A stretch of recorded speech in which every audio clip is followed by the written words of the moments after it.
friends, welcome to Sandikutti channel. இன்னைக்கு நம்ம channel மூலமா பாத்தீங்களானா ஹோட்டல் ஸ்டைல் உருளைக்கிழங்கு குழம்பு எப்படி செய்யுதுன்னு சொல்லிட்டு பார்க்கலாங்க. அதுக்கு பாத்தீங்களானா ஒரு குழிக்கரண்டி அளவுக்கு நான் ஆயில் வந்து சேர்த்துக்கிட்டேன். இன்னைக்கு நம்ம குக்கர்ல தாங்க நம்ம செய்து எடுத்துக்க போறோம். இந்த கிரேவி பாத்தீங்களானா சாதம், சப்பாத்தி, பூரி, தோசை எல்லாத்துக்குமே ரொம்பவே டேஸ்டியாக இருக்குமே. பார்க்கும்போதே உங்களுக்கு மட்டன் சுவையில் வந்து அதே டேஸ்ட்டில் வந்து இருக்கும். இப்போ ஆயில் நல்லா சூடாயிட்டு வரட்டுங்க. பாருங்கள், ஆயில் நல்லா சூடாயிட்டு வந்துருச்சு. இந்த ஸ்டேஜில் ஒரு பட்டை 3 கிராம்பு வந்து நான் சேர்த்துக்கிறேன். இப்போ இது பொரிஞ்சு வரத்துக்குள்ளார 2 வந்து இப்போ பெரிய சைஸு வெங்காயம் வந்து பொடிசா நறுக்கி வச்சுருக்கேன். ஒரு 2 கீத்து அளவுக்கு கருவேப்பிலை எடுத்து வச்சுருக்கேங்க. அதை சேர்த்துக்கலாம். சேர்த்துட்டு இந்த வெங்காயம் வந்து நல்லா வதங்கி வர வரைக்கும் நம்ம வதக்கி விட்டுக்கலாங்க. நல்லா வந்து பொடிசாக வந்து நறுக்கிக்குங்க. சீக்கிரமாக வதங்கி வந்துடும். சாப்பிடும் போதும் வந்து கடிப்படாது, நல்லா நைஸாக இருக்கும். அதனால் வந்து நைஸான பீஸுக்காக வந்து நீங்கள் கட் பண்ணி எடுத்துக்குங்க. இப்போ இது ஒரு அளவுக்கு வதங்கி வரட்டும். இப்போ இது கூடவே இஞ்சி பூண்டு பேஸ்ட் வந்து சேர்த்துக்கலாங்க. 1 டீஸ்பூன் அளவுக்கு இஞ்சி பூண்டு பேஸ்ட்டு சேர்த்துக்கிறேன். இப்போ நம்ம இன்றைக்கி எடுத்திருக்க அளவு என்னென்னு பார்த்தீங்கன்னா 2 மீடியம் சைஸு உருளைக்கிழங்கு வந்து கட் பண்ணி வச்சுருக்கேங்க. ஒரு வாழைக்காய் பீஸையும் கட் பண்ணி வச்சுருக்கேன். ரொம்பவே டேஸ்டியாக இருக்கும். இது ரெண்டும் வந்து சேர்த்து நம்ம செய்யும் போது நீங்கள் வெறுமனா வந்து உருளைக்கிழங்கு வச்சு கூட நீங்கள் சேர்த்து சாப்பிட்டுக்கலாங்க. இன்றைக்கி நான் வாழைக்காய் இருக்கிறதுனால நான் வாழைக்காயும் சேர்த்து நான் செய்து காட்ட போகிறேன். வீடியோவை ஸ்கிப் பண்ணாமல் பாருங்கள், ரொம்பவே டேஸ்டியாக இருக்கும். பாருங்கள், இப்போ நம்ம சேர்த்துருக்க வெங்காயம், இஞ்சி பூண்டு பேஸ்ட்டு நல்லா வதங்கி வந்துருச்சு. இந்த ஸ்டேஜில் 2 மீடியம் சைஸு தக்காளி பழம் எடுத்து வச்சுருக்கேன், சேர்த்துக்கலாம். சேர்த்துட்டு இந்த தக்காளி பழமும் ஓரளவுக்கு நல்லா மசிஞ்சு வரட்டுங்க. அது வரைக்கும் நம்ம வதக்கி விட்டுக்கலாம். சீக்கிரமாக மசிஞ்சு வர்றதுக்காக நம்ம உப்பு வந்து ஆட் பண்ணிக்கலாம். நான் இப்போவே குழம்புக்கு தேவையான அளவுக்கு நான் உப்பு வந்து சேர்த்துக்கிறேங்க. இல்லை நீங்கள் வதக்கிறப்ப மட்டும் கொஞ்சமாக நீங்கள் சேர்த்துட்டு பிறகு கூட சேர்த்துக்குங்க. உப்பு சேர்த்து வதக்கும் போது சட்டுனே இந்த தக்காளி பழம் நல்லா வதங்கி வந்துடும். இந்த அளவுக்கு மசிஞ்சு வந்த பிறகு நம்ம கட் பண்ணி வச்சுருக்க உருளைக்கிழங்கு வந்து சேர்த்துக்கலாம். நான் மேல் தோலெல்லாம் நீக்கிட்டு இது போல் கட் பண்ணி வச்சுருக்கேன். இப்போ இது கூடவே வாழைக்காய் பீஸும் நான் கட் பண்ணி வச்சுருக்கேங்க. எந்த சைஸுக்கு உருளைக்கிழங்கு கட் பண்ணி வச்சோமோ அதே சைஸுக்கு வாழைக்காயும் கட் பண்ணி வச்சுருக்கேன். இப்போ நம்ம இதில் சேர்க்கும் போது தான் தண்ணியிலேருந்து எடுக்கணும். இப்போ அப்படி இல்லைன்னா நீங்கள் மோர் தண்ணியில் வந்து ஊற போட்டு விட்டுருங்க. இல்லைன்னா கருத்த மாதிரி ஆகிடும் வாழைக்காயும். சேர்த்துட்டு இதை நல்லா வந்து வதக்கி விட்டுடலாங்க. இப்போ இது அதிக நேரம் வந்து வதங்க வேண்டிய அவசியம் இல்லைங்க. ஏன்னா நம்ம குக்கரில் விசில் போட்டு எடுக்கிறதுனால ஒரு 2 நிமிஷம் வந்து வதக்கி விட்டுக்கினா போதும். இப்போ இது கூடவே தேவையான ஸ்பைசஸ் எல்லாம் நம்ம சேர்த்துக்கலாம்.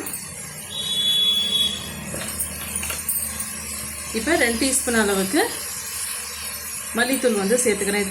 சின்ன டீஸ்பூன்றதுனால 2 டீஸ்பூன் அளவுக்கு நான் சேர்த்துக்கிறேங்க. நீங்கள் பெரிய டீஸ்பூன்னா 1 டீஸ்பூன் அளவுக்கு சேர்த்துக்குங்க. 1/2 டீஸ்பூன் அளவுக்கு கரம் மசாலா, அப்படி இல்லைன்னா நீங்கள் சிக்கன் மசாலா கூட சேர்த்துக்கோங்க. அது இன்னும் நல்லா டேஸ்ட்டாக இருக்கும். ஒரு 1/4 டீஸ்பூன் அளவுக்கு கொஞ்சம் குறைவாக வந்து 2 பிஞ்சு அளவுக்கு மஞ்சள் தூள். இப்போ இது கூடவே இன்றைக்கி நான் வெறும் மிளகாய் தூள் வந்து நான் சேர்த்துக்கிறேன். ஒரு 1/2 டீஸ்பூன் அளவுக்கு வெறும் மிளகாய் தூள், ஒரு 1/2 டீஸ்பூன் அளவுக்கு சாம்பார் மிளகாய் தூள் வந்து சேர்த்துக்கிறேன். சாம்பார் மிளகாய் தூள் வந்து அதிக நாளுக்கு கெட்டு போகாமல் இருக்கிறதுக்காக என்ன செய்யணும்னு சொல்லிட்டு நம்ம சேனல் மூலமா அப்லோடு பண்ணியிருக்கேங்க. நீங்கள் ஃப்ரீயாக இருக்கும் போது செக் பண்ணி பார்த்துக்குங்க. ரொம்பவே உங்களுக்கு ஹெல்ப்ஃபுல்லாக இருக்கும். அதிக நாள் பூச்சி வராமல் அதே கலரில் வந்து நல்ல ஒரு ஸ்ட்ரக்சரோட அதே கலரில் அப்படியே இருக்கும். இப்போ இதெல்லாம் சேர்த்து ஒரு 2 நிமிஷம் வதக்கி விட்டுக்கலாம். இப்போ இது கூடவே ஒரு 2 டீஸ்பூன் அளவுக்கு கெட்டியான தயிர் வந்து ஆட் பண்ணிக்கலாங்க. ஒரு 2 டீஸ்பூன் அளவுக்கு சேர்த்துக்கிட்டால் போதும். இது தாங்க இந்த ஹோட்டலெல்லாம் செய்யக்கூடிய இந்த ட்ரிக்ஸ் வந்து இந்த தயிர் தான். தயிர் சேர்க்கும் போது அதனுடைய ஸ்ட்ரக்சரே வந்து நமக்கு வேறையே இருக்கும். டேஸ்ட்டும் வந்து நல்லா இருக்குங்க. தயிர் சேர்த்துட்டு ஒரு 2 நிமிஷம் வந்து கலரி கொடுத்துக்கலாம்.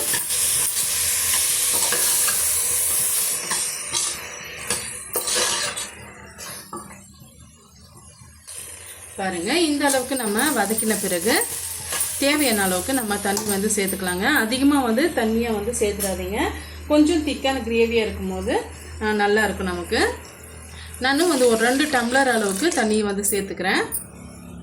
பாருங்கள், இந்த அளவுக்கு நம்ம தண்ணி சேர்த்துக்கிட்டோம். இப்போ 2 விசில் விட்டு நம்ம எடுத்துக்கலாம். குக்கர் மூடி போட்டாச்சுங்க. 2 விசில் விட்டோம். அதுக்கு பின்னாடி நம்ம பார்க்கலாங்க. ஸ்டீம் வந்து போயாச்சு, 2 விசில் வந்தாச்சுங்க. இப்போ ஓப்பன் பண்ணி பார்க்கலாம். பாருங்கள், சூப்பராக நம்ம உருளைக்கிழங்கு வாழைக்காய் கிரேவி வந்து ரெடி ஆகிடுச்சு. இப்போ நம்ம கொஞ்சமாக கொத்தமல்லி இலை போட்டு சர்வ் பண்ணிக்கலாம்.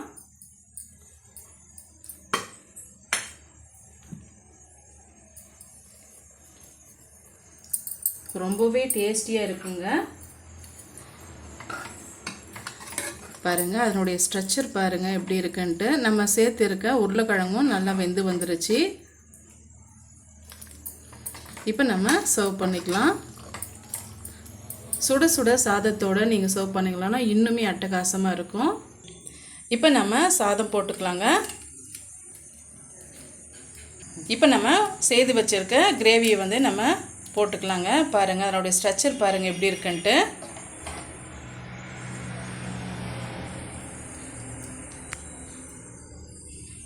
ரொம்பவே டேஸ்டியான இந்த உருளைக்கிழங்கு கிரேவி வந்து கண்டிப்பாக உங்களுக்கு பிடிக்கும்னு நினைக்கிறேன். பிடிச்சிருந்தா மறக்காமல் சந்தியக்குட்டி சேனலுக்கு சப்ஸ்கிரைப் பண்ணுங்கள், லைக் பண்ணுங்கள், ஃப்ரெண்ட்ஸ் அண்ட் ஃபேமிலியோட நிறைய ஷேர் பண்ணுங்கள். தேங்க்யூ ஃபார் வாட்சிங்.